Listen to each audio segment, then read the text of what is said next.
Good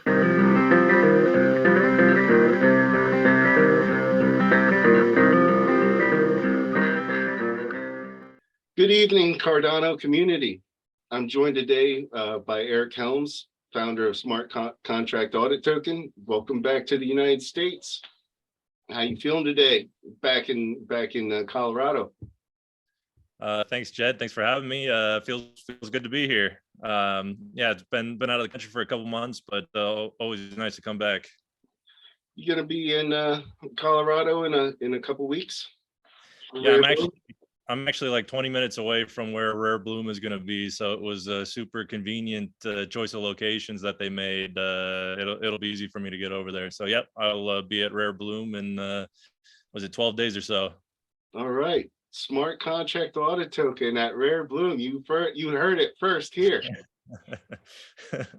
It's actually the first day is going to be my birthday, so it's going to be kind of a fun way to celebrate it out there with everybody. Finally turning 21. Finally. All right, I'll get you a beer. So what is Smart Contract Audit Token for the community that is uninitiated? It's a DAO that we're building that's focused on safety and security on Cardano. And that takes a lot of different paths, or, that's kind of a broad statement. Like the way that it started off by this idea about how audits are done in general.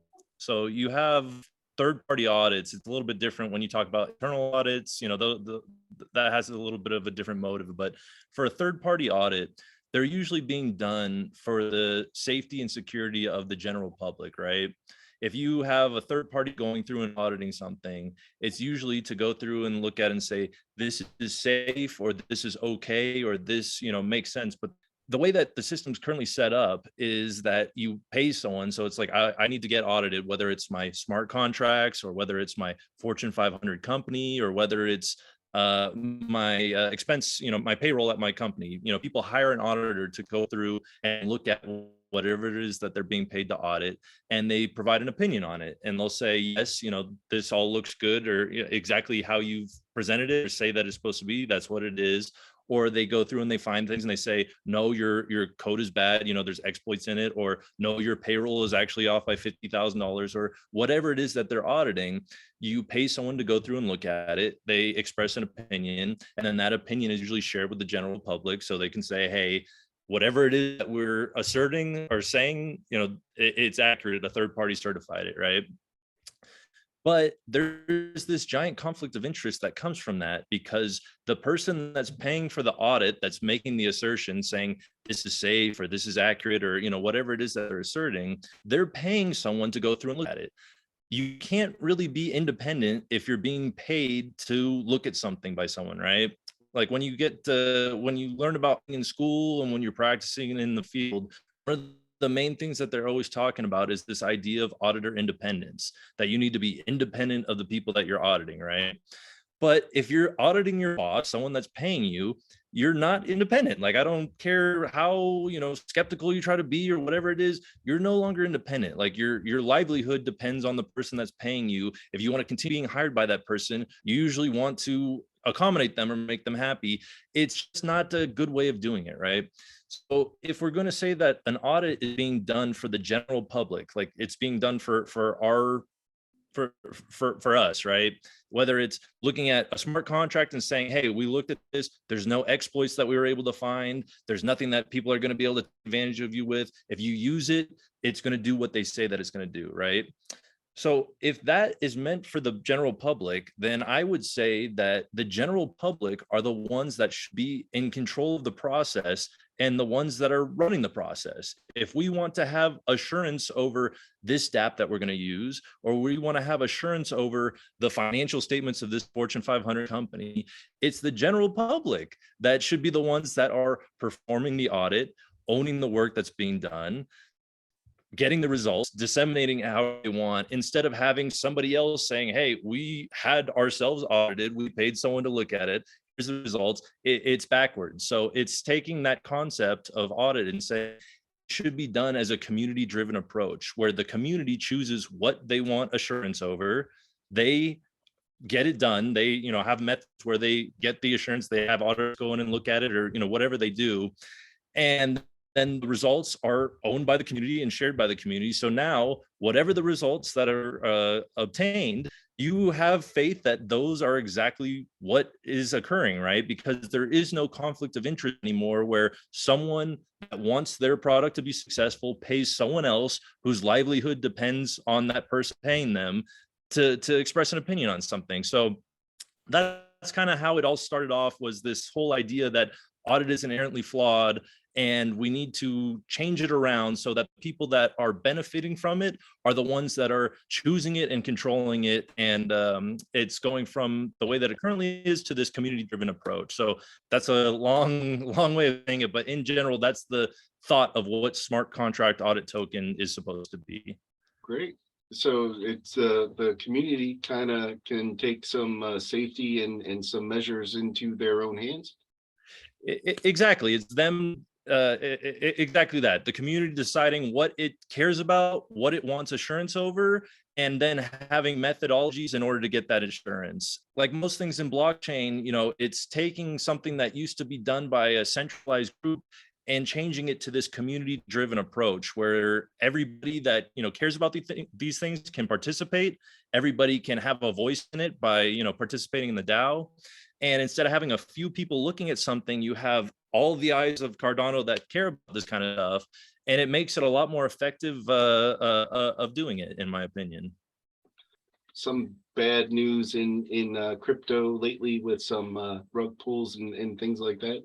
Have you seen an increase in engagement with smart contract audit token from the community? So we've definitely seen an increase in engagement. I don't know if we could say or tie it to any kind of rug pull or exploit. Those have been going on since crypto started, unfortunately, right? Mhm. I think that, from the time we started, we got funded in Catalyst back in September of 2021. So it's been about a year, a little bit over a year. Started off really slow, describing the concept and what we're trying to do. At the very beginning, it's hard to get people too interested. Unless you're going out and you're buying, 20,000 followers on your social media, it's a really slow process, right? But like a lot of things, the more people that start to care about it, the more other people start to care about it, right? Like if you have one person paying attention to something, it's hard to get too many other people interested. But once you start to get a lot of people interested, it creates this snowball effect where more and more people start to notice and engage and appreciate it. And so it's definitely been great. Like the last several months, we've had a ton of new people joining, participating. Like it's been excellent. If I don't know if we could tie that to any, the Luna events or, this or anything like that. I think it's more just being in the community and showing that, this is something that we're trying to do. People see that you're doing what you say you're trying to do, and they respond to it. You mentioned Catalyst. Is there anything going on right now to help fund smart contract audit token, maybe an ISPO or anything? Yeah, so nothing for Catalyst at the moment. Like we've had a few Catalyst proposals that got approved, and that's awesome. Like big fan of Catalyst, but as of late, we have not had any proposals in there that are for smart contract audit token. We currently have an ISPO that's been going on since it started on July 4th, and so with that, we're trying to raise funds from that. The funds that are raised, we will provide liquidity to different dexes on Cardano, and then with the trading fees that are generated from that, we use that to fund audit work that's going on. So yeah, we currently have the ISPO going on, and the ticker for it is audit, AUDIT. Cool. What about any other incentives? I participate in Tosi Drop. Yeah, so as of right now, like there was a certain percentage of the supply that was just earmarked for the community, and so we wanted to have a few different ways of distributing that to the community. In general, for what we're trying to do, we want it to be as open to people as possible, right? And for something like trying to improve safety and security on Cardano, anybody that cares about doing that ideally should be able to participate. So you shouldn't have to spend a ton of money to do that, or there shouldn't be this barrier to entry. People should just be able to join and participate, right? So there's a percentage of the supply that is to be given out to the community for anybody that wants it. And so we had a certain amount of it that went to Tosi Drop, and people could go on there every epoch and pull tokens from that. And so it goes back to this idea of, for a DAO to be strong and successful, you want as many people as possible to participate. And so yeah, we had that percentage that anybody can share and get tokens and then have a voice in what we do going forward. Great. Anything new on the horizon that you can give us a preview for as a community, or anything you wanna add? So we just released the version 2, or I don't know if I'd even call it version 2, the NFT version of the DYOR tool. So that's something that we were working hard on. I'm excited that we got that release. Like, first version of it is for regular tokens and apps, to help people learn how to research them and to create a report for them and share that with the community. So we had the NFT version, since NFTs are quite popular on Cardano, where it's specific to NFTs, where people can go and learn, if you want to invest in a project, the different things that you should be looking at and thinking about, the steps in order to perform the research and get the information that you need. And then you fill out all the information on the tool, and it will populate a research report that you can then share with other people. So that we released, I don't know, within the last couple of weeks. We just had a contest to encourage people to use it and share the research that they did. Just wrapped, and so that was pretty cool. The other thing that we're close to having finished or released is our bug exterminator, which I feel like I go on a long time about that. Like, long story short, it's the idea, like the smart or the DYOR tool, that's more for analyzing a project holistically, right? It's looking at the dev team and the tokenomics and trading metrics and things like that, things that any person could approach. The bug exterminator is more specific to smart contracts, so getting assurance over the code. The way that works is it creates, like, going back to what we talked about a community approach. Instead of having where you hire one auditor to go through and review your smart contracts and provide an opinion on it, we've seen quite a few times that happens, and there's still exploits in there. They hire the auditors are competent, they do their best going through it. However, they're always going to have disclaimers in the report saying this should probably be looked at multiple times, or we're not guaranteeing that we found everything, right? Like, humans make mistakes, right? And so the bug exterminator, it creates a contest where you release the smart contracts open source so that anybody can go through and look at it, and people are rewarded based on what they find, right? So it's like a bug bounty. Like, that concept is pretty well known, or people have been doing that for a while. But it creates a contest around that. So you have a certain window, like a week, or whatever it is that you set it up for, and anybody goes through and they look, and based on what they find, the severity of what they find, they are awarded different amounts. And it goes back to, you can either have one centralized audit firm looking through, and a 2 or 3 person team looking through and seeing what they can find, or you open source it, everybody can look at it. You have as many eyes as possible checking it out. If you find things, great, you get paid for that. But at least, in the instance where the centralized group is looking at it and nobody else does, they find, maybe they found something, maybe they didn't. If you open source and you give everybody that opportunity, at least everybody had a fair shake. And I think there's some people, or a good amount of people out there that would make the argument that for these decentralized applications, like, if we're truly calling them decentralized applications, if you're not open sourcing it and sharing that code so that anybody can look at it and confirm that this is what it is, this is what it says it does, it's not truly going to be this decentralized application at the end of the day, right? The site that is going to be used to run those, we're not going to be able to run those until we have the funding for that. So that's still, like, in the future. However, the site is just about finished, and so we'll be sharing that fairly soon as well. That's awesome. That's really cool.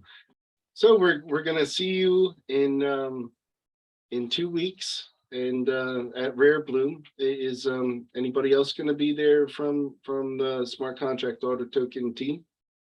Well, I know you're going to be there, so I'm excited to have you there. And then Smart Cat, I believe I got to double check with him, but our community manager, I had thought that he was going. I need to double check with him. Mm. But yeah, in general, really looking forward to the event. You know, after the last year of working on this, you get to interact with so many different people. And, you know, sometimes it's just, you know, text messaging back and forth. Sometimes you have video chats with people, but you get to build all these different relationships with different projects and different community members. And so getting to go and see everybody in person and have some beers, and it should be a really fun event. So, you know, if anybody's watching this and they see me there and they would like to, you know, chat or discuss the project, I would love to do that. So please, you know, make sure to say hello. Or just come by and grab some swag, right? Yeah, grab some swag too. We'll have a few things for people to have out there. So yeah, that's always welcome as well. Great. Thank you, Eric. All right. Yeah, great talking to you, Jed. I'm a scat man. I'm